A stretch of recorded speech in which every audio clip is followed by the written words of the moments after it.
Sekarang kita membicarakan tentang 5 level uang agar menjadi pemahaman dan menjadi keterampilan Anda selanjutnya. Uang adalah benda netral. Keuangan adalah cara yang dikendalikan oleh Anda. Keuangan atau finansial saya berilustrasi kepada sahabat semua, misalnya tentang bisnis oil and gas yang Bosman geluti selama 25 tahun terakhir. Salah satunya pipa di Pasuruan untuk menghidupi listrik di Indonesia Power di wilayah Pasuruan dari sumur gas di Selat Madura sebanyak 15 MMS CFD. Membangunnya tentu tidak dalam semalam. Proses keterampilan ini tahunan. Sejak pertama kali mengenal industri oil and gas, yaitu dimulai dari jualan pipa gas dengan uang tabungan ketika masih di level 3, masalah keuangannya dulu. Untuk naik ke level 4, Bosman mencoba berinvestasi, berdagang dengan membeli 1 pipa dan menjual pipanya, 1 tentunya.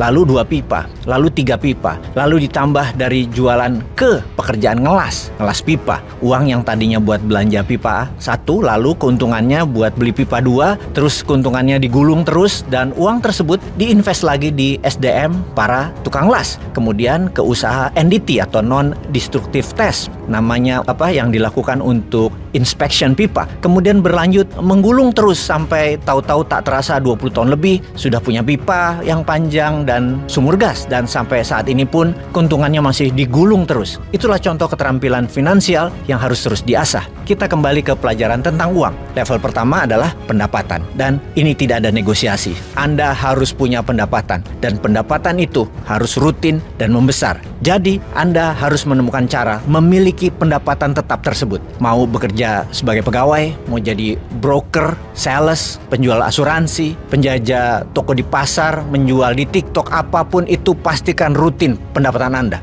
Level kedua adalah investing atau meletakkan uang dimanapun dia bisa membuat uang itu berkembang, dan tempat itu harus aktif. Biarkan dan letakkan uang itu di tempat uang itu bisa bekerja. Sekecil apapun investasinya, katakan 100 ribu rupiah Anda belikan emas kecil atau belikan reksadana, apapun itu, invest dan rutinlah lakukan. Kalau bisa 10% dari pendapatan Anda per bulan. Invest dulu, baru sisanya untuk menjalankan level 3. Level 3 tentang uang adalah kemampuan tidak belanja hal-hal yang tidak penting dan uang itu dihemat. Tabungan adalah uang yang Anda manfaatkan untuk kebutuhan di depan yang bersifat bukan konsumtif, namun bersifat seperti edukasi, pemberdayaan diri, perluasan wawasan dan wacana dan sejenisnya. Di sini saya bukan mengajarkan Anda untuk pelit. Kalau Anda sesekali ingin makan enak dengan keluarga, ya lakukan. Anda layak untuk mendapatkan hal itu. Namun membeli sepasang sepatu di mana Anda sudah punya 7 di lemari, ya jangan lakukan. Hal itulah yang disebut saving atau berhemat. Setelah uang itu dihemat, level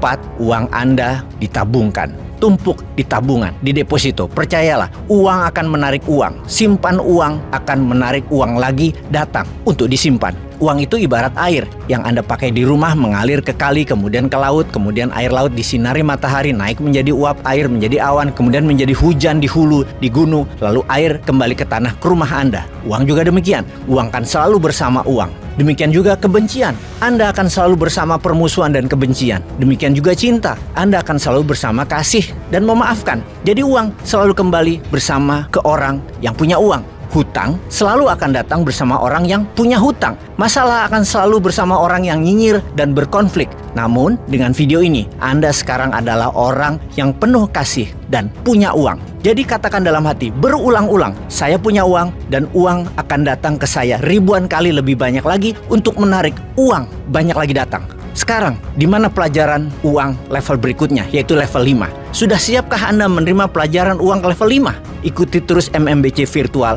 Money Mastery Revolution. Peace.